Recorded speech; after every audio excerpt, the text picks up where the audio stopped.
Vayishlach said, Imo, Imo, the word Imo, within, should be understood in the sense like him. Mahu shehu gibor v'yachol alamo kineged arba meos ish. Just as he is so powerful, Asa, that he could stand against 400 men, Kach kol echad ve'echad mehem asui al arba meos ish. Each one of them could take on 400 people. So too is each and every one of them capable of standing against 400 men. So it was like him, 400. So that was the danger, you're dealing with a very strong opposition over here.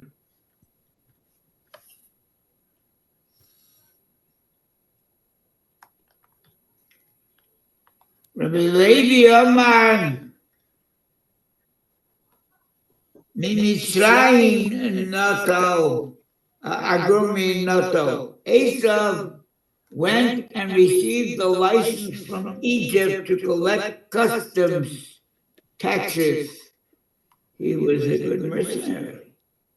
Hey, he got 400 guys like that who could take out, he's a good man to collect taxes. Nobody's going to use him. He said to himself, Amar if I can overpower Jacob, that is good. In love, Ana Ema Le, I shall mixer. If not, I will tell him, hand over the tax. So he's done the same. First time I know this, learned this. That he got a license from Egypt, was the second world power. He got a license to collect the tax. So he figured like this. If I'm big, I can, I don't know what he is, Jacob, how strong he is. So he said to himself, if I can overpower Jacob, that's good. But if I can't, if not, I will tell him, hand over the tax. Umigo ben Ano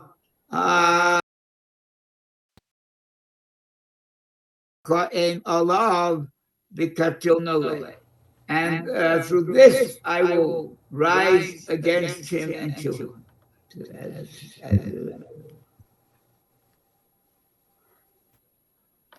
I'll use this strategy.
Now it's interesting, the Midrash brings Vayishlach Yaakov, going back to the first words. Vayishlach Yaakov Malachim Another interpretation of then Jacob sent messengers, Zehu shenemra beruach hakodesh al yedei Shlomo. Shlomo said a special Ruach HaKodesh message.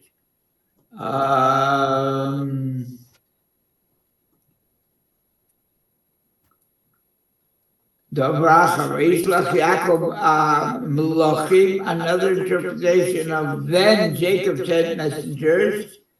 Zehu shenemra beruach hakodesh al yedei Shlomo. Melech Yisrael, Shlomo said this. This is the intent of what was stated with the Holy Spirit by Solomon, Shlomo, king of Israel. Brachos l'rosh tzadik, ufi rishoyim yachas chomas. Blessings will descend upon the head of the righteous one,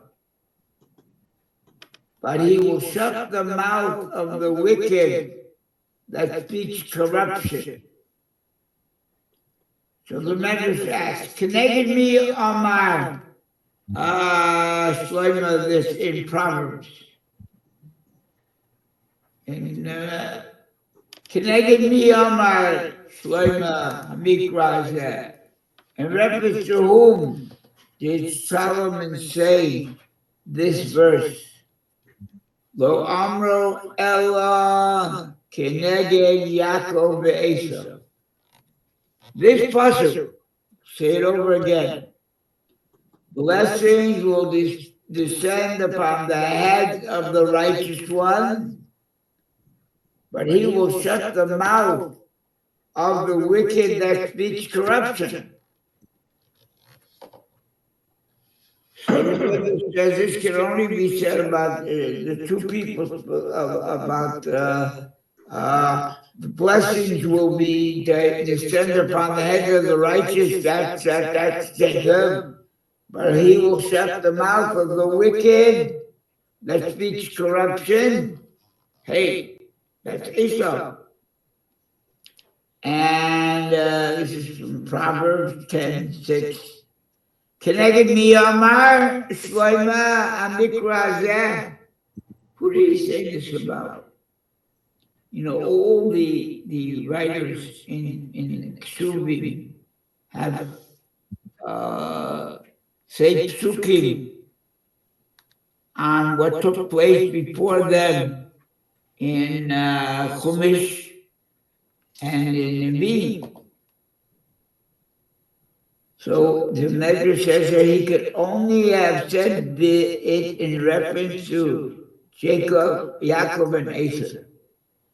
Brachos l'rosh tzadik, Yaakov.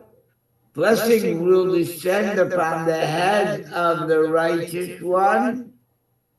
This refers to Jacob. Upi rishoyim yechase chomas. To Esau, Harasha.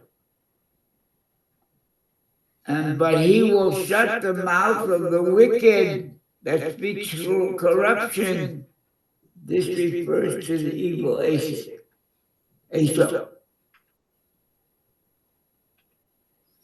So the Midrash elaborates on the blessings that descend upon the head of the righteous one. Ashrei HaMatzadikim שמתבורכים בארץ ומתבורכים בשמיים. Happy are the righteous ones, for they are blessed on earth by their parents, like he was blessed by Vayishlach, and they are blessed in parallel fashion in the heavens.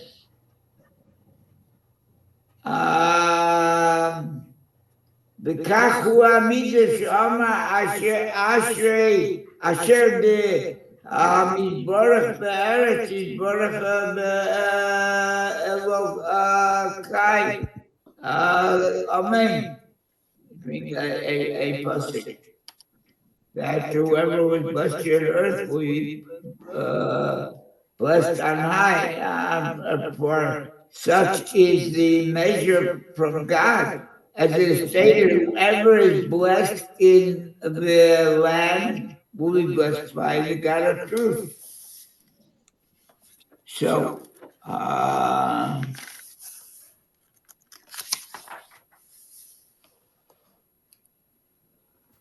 הודיעך שכל הברכה שברך יצחק את יעקב כנגדו ברכו הקדוש ברוך הוא. Hey, you should know this. That if you studied the last week's Parsha by Yetzer, you will see all the brachas that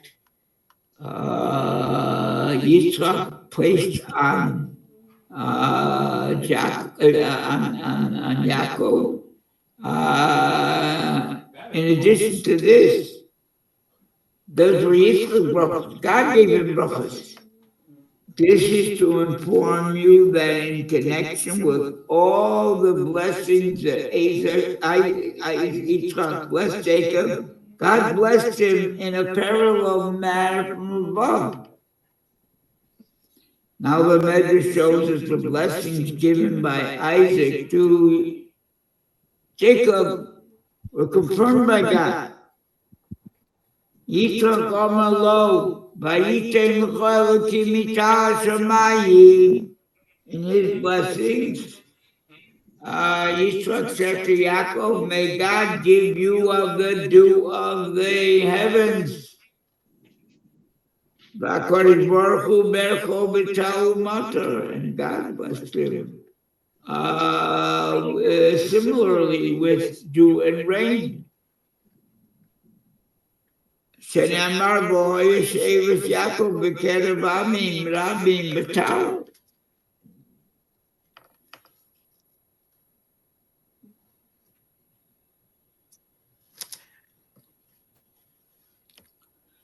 And then it goes to show how we got additional brachas.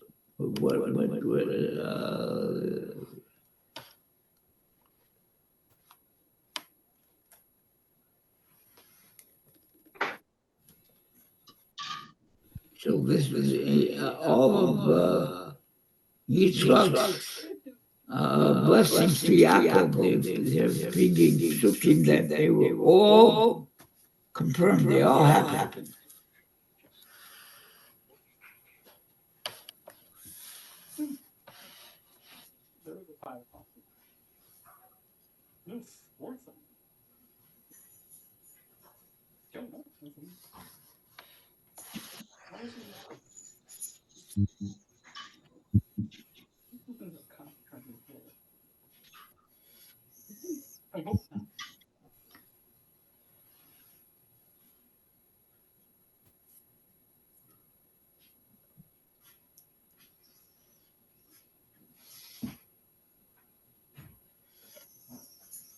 This Shabbos is the Shabbos before my wife's 7th yahrzeit. It is already 7 years that my wife, Mindel, that most everybody who's watching this, who's in our study group, knew her. And she passed away on the 18th of Kislev, one day before 19th of Kislev. And we were married for 55 years. And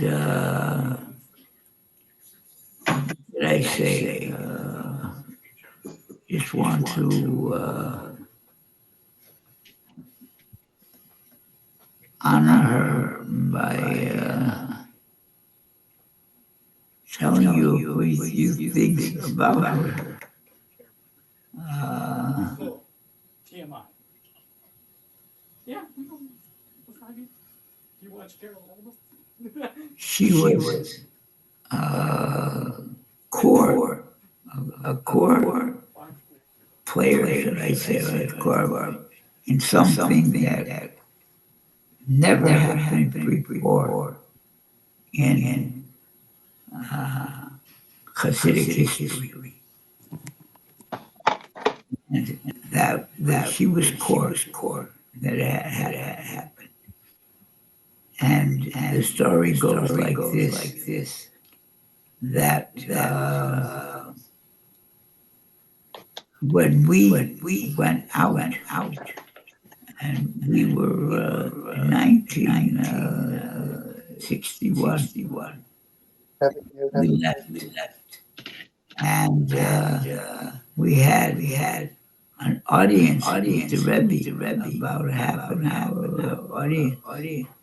And the Rebbe spent much of the time speaking to my wife. And I think she was not yet 20, yet she had graduated math department, cum laude in mathematics in 19 and a half. Hunter College, which was a college for women, just women at that time. She had graduated in Vayishlach, and she graduated Hunter College. And she was drafted into the Phi Beta Kappa, where only the top percentage of all college can be members of Phi Beta Kappa. And the Rebbe knew this. So the Rebbe said, he talked to her in English. I know that you are a mathematician. And since you're a mathematician, I would like you to enter the math department of the University of Minnesota. And that spreads Yiddishkeit in the math department and through the math department. And that,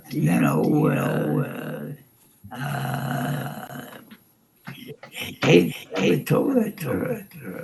And never knew that she was cum laude, Phi Beta Kappa. And so he told her to get it, because that was a direction from the Rebbe, that she should get involved in the math department at the University of Minnesota. And to me, the Rebbe has discussed what kind of books I have. The halacha books didn't ask me because I have. They told me about a new one that came out. I should get it. And then the Rebbe gave me he told me I can't give me any specific instructions. See what develops. And Rebbe spoke to me in Yiddish. Rebbe spoke to my wife in English, but to me he spoke in Yiddish, except for one word. He said, "Du sollst sein flexible." So actually flexible, not in learning, but in how I run my programs. And if you're stuck and not going anywhere with the program, switch to something else. Should be flexible. But to her, the instruction was to go into the math department at the University of Minnesota. So she in the first couple months, there was one of the 15 greatest mathematical minds in the world. Was one that we had here, a Jewish fellow. Professor Paul Rosenblum. Pesach Rosenblum. And he was developing a program called Mini-Math to make it easier for children learn mathematics. And we found out about him, and we said, "Does he have an opening for my wife?" He said she could be a research assistant in my program to come up with this learning mathematics for children, and that's what happened. So she went to work for him, and I went to work on him. And we really brought him to. I started learning with him, putting on spoon with him.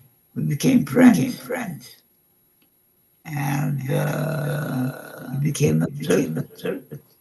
And not only did he become observant, he became Hasidic. And then Columbia University took him away from University of Minnesota. As good as University of Minnesota is, Columbia is more prestigious, known as one of the greatest universities. And they took him away, and they gave him an apartment on the campus. And so I put him together with the Rebbe. I got him a session with the Rebbe, and he was tremendously impressed with the Rebbe's mathematical knowledge. And when he was in New York, he really took to the Rebbe, and he would go every Shabbos to a family in Crown Heights, and he would go to all the brings of the Rebbe. And he was a very known person. He sat in the back of the Rebbe. And he appeared, and he became a chassid, as did his wife become a Hasidic woman. And one day, as he came up to the Rebbe. This is seen on the videos that they have of what goes on by the Rebbe and what went on by dollars. The Rebbe gave up dollars. Everybody ever got a dollar from the Rebbe photograph. Anyway. So On your desktop, on the laptop. So when you log in, you Feller Shiur right there. huh? What did you say? You anyway. So the Rebbe asked him, or he said, I have a mathematical treatise with me. He didn't tell him who wrote that treatise, but it's unfinished. And I'd like to find a mathematician who could finish it, and I'll pay him for it. And I'd like to get it published. He said, "You think you could do that?" I would like to look it over and see if it's worth publishing. And his brother, he was very honored by that need. The Rebbe gave to the secretariat the paper, and he looked it through, and he gave the Rebbe's opinion that it's an amazing paper, but it has no footnotes. And then the Rebbe told him, I didn't want to tell you till now who this paper is from, but I will tell you now. It is my brother, Yisrael Aryeh Leib was his younger brother from the Rebbe, and he was a mathematician at the University of Liverpool. And he left this paper and came over to me, and I would very much want to have it published. I want to know if it's worthy. Like that's why I asked you. But I didn't tell you who it was. It was from my brother. Because I didn't want to influence you. I wanted to give me your true evaluation if it's worthy of being published. So he said it's very worthy of being published. But there are no footnotes. And the Rebbe said to him, yes, my brother was a very individual thinker, which meant that, he cared to have anybody else's footnotes. He said, but it's very worthy of being updated and published. So, who do you think could publish it? The Rebbe said to him, who could update it? He said, I could update it. So the Rebbe said, that's very good. I'm very pleased. But you have to let me pay you. But I would be very happy that you would update it. And he updated it. And the Rebbe paid for it being published. It was published in a very sophisticated, very well-known mathematical publication book. And this is what I say. They brought the Rebbe great joy.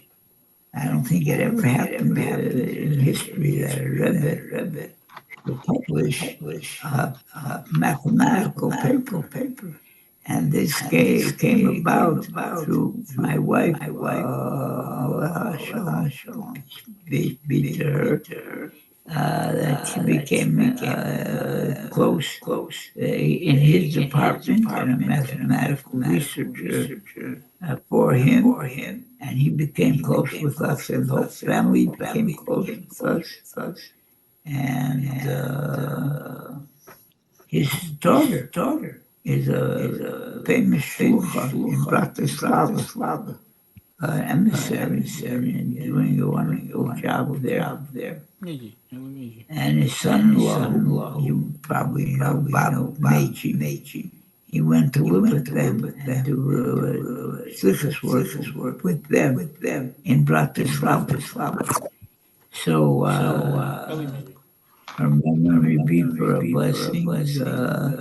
She was very close with the Rebbe. The Rebbe talked to people about her, showing the example. And she was a very she was asked by women around the world to answer questions about the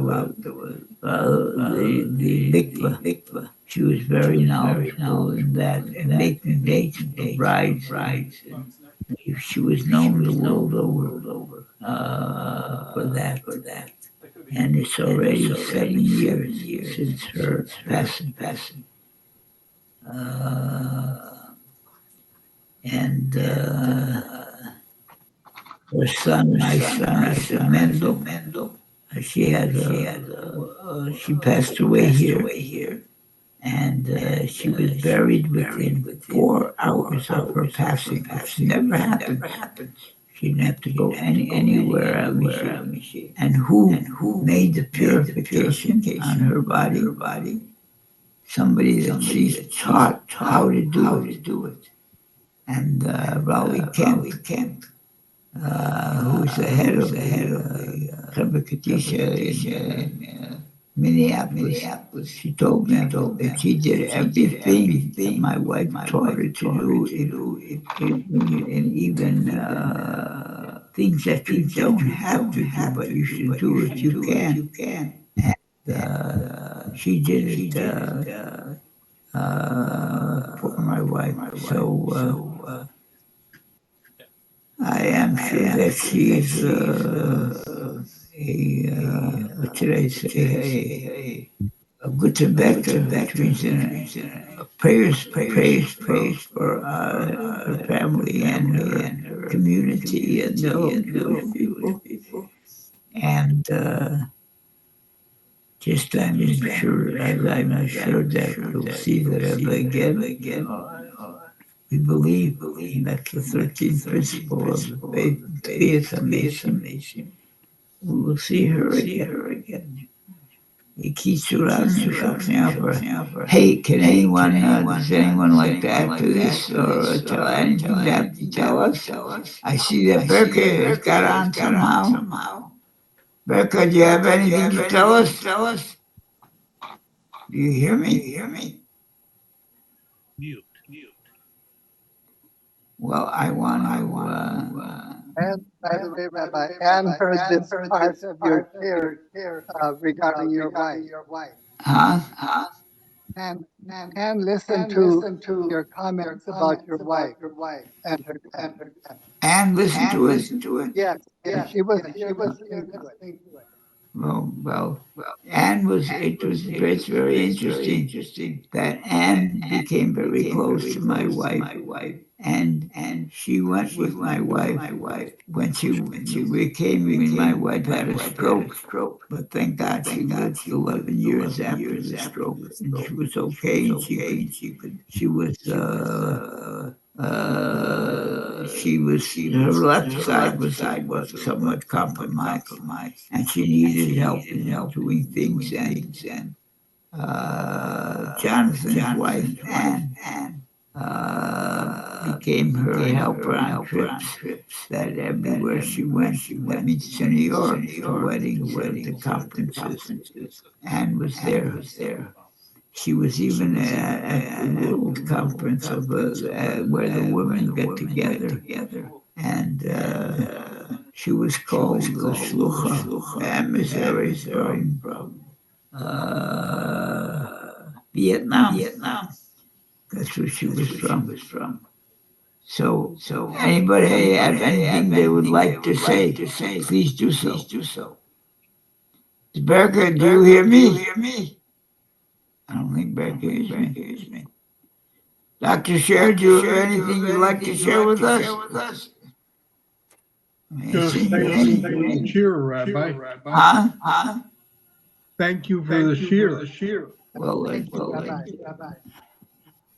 I just want to, that what happens here is that they do have the meeting. Yaakov meets Esau, and the Rebbeinu Shalom makes that it should be a pleasant meeting. And the two brothers make up. And Esau wants to help him in his travels, but he says, we go very slow, and we'll manage. But they become in this. They retain their brotherly relationship, and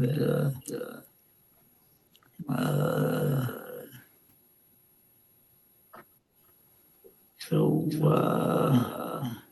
the Do next you have any comments about the fall of Syria? huh? Do you have any comments about the rapid fall of Syria? I'll tell you, what I was most amazed of was that Assad asked Israel to help him. Yeah. He actually brought himself to ask Israel, and Israel told him to get rid of Iranians there and we'll help you. But he couldn't get rid of the Iranians. This was a big blow to Iran. The activist, the head of the evil, the whole world. And they scared stiff. Iran is scared stiff of Israel. What Israel has done to them, and look what they did to Hezbollah, and look what they did to Hamas. And, we have to pray and pray hard that the hostages come out.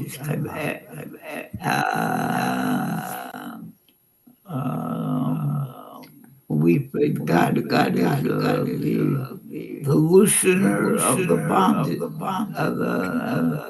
that Matira Suri. God loosens, God frees the bondage.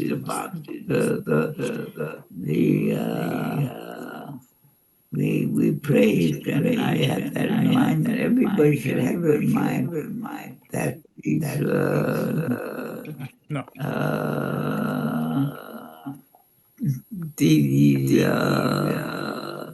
the hostages are freed, they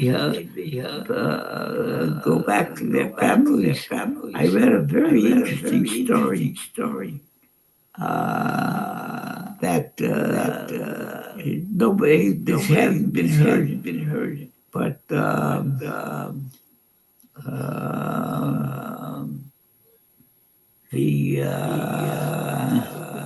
LBJ, the president, LBJ, Lyndon Johnson, who had coming back from a rally, and it was raining, and there was a bunch of reporters who were walking alongside, and he told them to jump into the car. He didn't want them to get wet with the president. Anyhow, he took them back to the White House, and he taught them something. First of all, interestingly enough, he took them into his the Oval Office, where he had a large tin package wrapped in cellophane, and he told them, he was with them for a while. They were figs that he got from the Prime Minister of Israel. And he said he couldn't, he was fumbling dope. He took out a knife from his pocket and he cut up the cellophane and he opened the box of figs and he offered them and take them. And he had some lunch, just on the side. But what he took them upstairs to a room, and this was Lincoln's bed. Somehow in the White House, there's a Lincoln bedroom. I was in the White House a number of times, but he took here the president himself, and what he says that every night at 2:00, I called my information room, and I asked how many of my boys came back. What he meant by his boys, he meant the soldiers who were there in the army at the time. It was Vietnam, and he showed them. He cried, and when he showed that he felt very personal for every boy that fell. And the writer of this article is a rabbi, and says, "Don't ask me how I came into this information about this meeting with the reporters." But he said, how we have to learn about this, that every boy who, from every boy is our boy, and we have to empathize with the korbanos, with those who fell. But I'm just adding to that, it was over 800 Jewish boys fell. But they're in a higher world, like I heard a letter that a boy wrote to his parents, that if the worst happens, don't mourn, but I'll be in a better place. And just make sure that there is unity amongst the Jewish people. I heard a letter that was also on one of these videos, and and how much the president, how he felt that there's his boys, that all these are our brothers who have fallen, and we have to pray for their neshamas. But they are all kiddushim. They're all because they were killed because they were Jews. They were in the Jewish army fighting for the as a soldier, when he wrote in his letter, and he was killed. Wrote that I have no second thoughts about becoming here. Honor to give my life for my country and my people. And even, there's, he says he's in a better place, that he's got name. That's not a fairy tale. It's the 13th principle of the faith. That אני מאמין באמונה שלמה in לתחיית המתים. The coming of Mashiach is the 12th principle, and the Tchias HaMesim is the 13th. And though all of those who are in this Olam Haba have the greatest bliss, and they're all called Kedoshim, even though they might not have lived their whole life, and that they could, on this will be called Kedoshim. Because they died, because they were Jewish. They can be called Kedoshim, and they live a life of Kedoshim in the next world. So let's hope that we will see them all again. And it happened very soon. But what you're telling me, what am I about the fall of Syria? It's within, of course, obviously God's plan, and that's how. And it's a blow to the enemies of Israel. I mean, it's a blow to them. It's a victorious battle on Israel. And Assad is sitting with his friend Putin. That's interestingly, he didn't run to Iran. I wonder why. Interesting, because Assad is an Alawite, and so he's considered to be a pagan compared to the Sunnis or the Shiites. So it's interesting that they ran to the Russians. Very interesting. The Russians aren't very religious. I mean, it's interesting with by Putin. My daughter-in-law's brother is the chief rabbi of Russia, Barry Lazar. He's the most famous rabbi, I think, in the world. And he has to walk a tight rope. But he is close to Putin. Putin wants to know anything Jewish. I mean, he calls him, and he's got to watch himself very much. But Putin said that I know all about the Jewish foods, and I feel close to the Jewish people because I was brought up by Jewish people. My parents didn't have time for me. They had to go work, and then people all lived together. And I lived with an old Jewish religious couple, and they fed me. Putin is saying this. So he has some feeling for the Jewish people. Good. It'd be nice if he had feelings for other people too. But my who I know, Mendel's brother-in-law is the chief rabbi of Russia. There's hundreds of thousands of Jews in Russia. Yeah, we'll see what President Trump can do with this war in Russia. Between he's working on bringing the hostages back. Yeah, that's one thing. Yeah,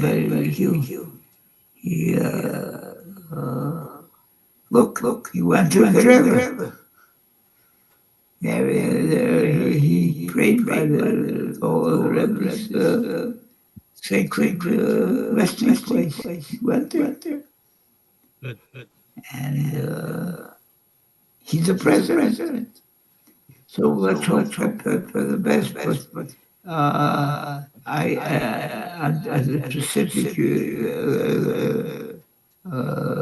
question that you asked me about the revolution in Syria, it worked very good for the Jews and very bad for the Iranians.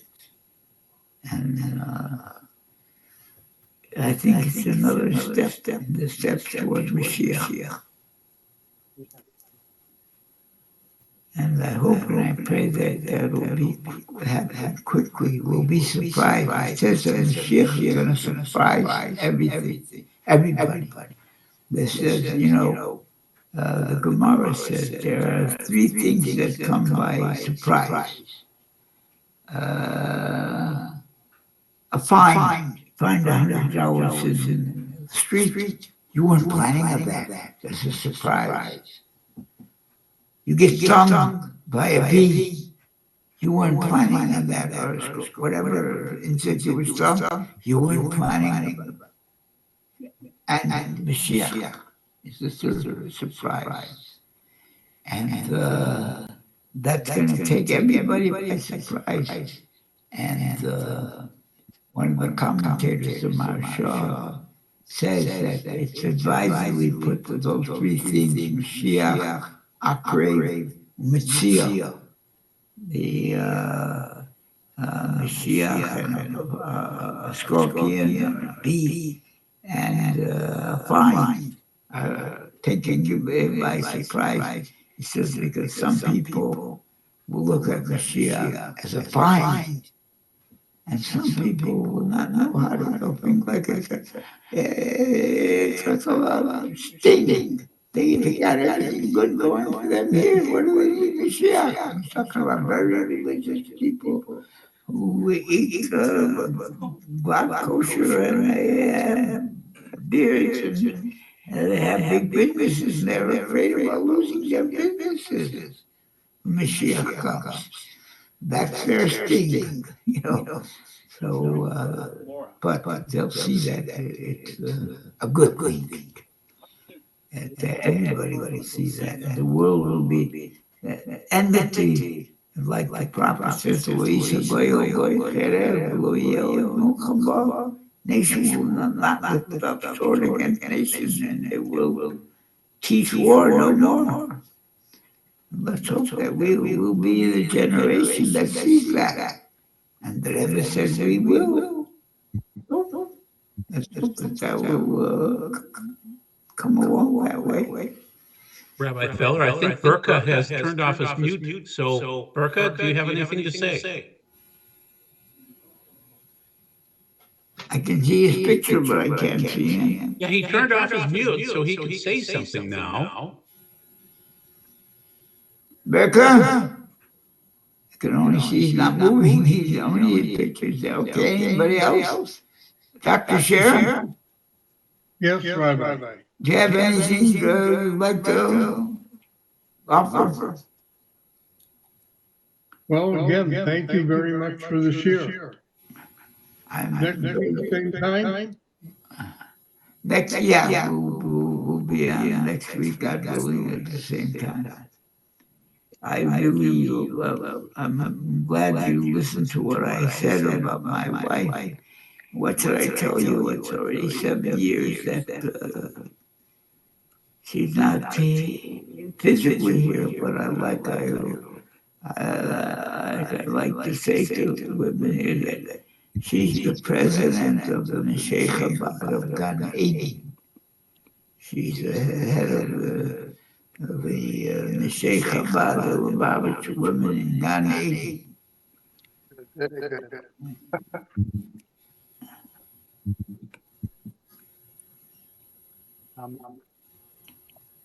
Funny organized. Let me wish you all and give Anne my best regards, Jonathan. I will. Yes, tell her it's 7 years already. Maybe she knows by herself. She heard you, Rabbi. Yeah. Thank you so much for updating us about that very important woman. Very special to, I think, so hundreds and thousands of people were benefited by her life, Yeah. and Anne in particular. Thank you so much for discussing and letting us know some more about her. Thank you. My wife was very much benefited by Anne's life. Okay, so we'll see each other, God willing. Let's hope in Jerusalem next week, if not before. But if not in Jerusalem, we'll still here. We'll be in St. Paul, the Twin Cities. Be well. Good job. Good job. Thank you. Yes.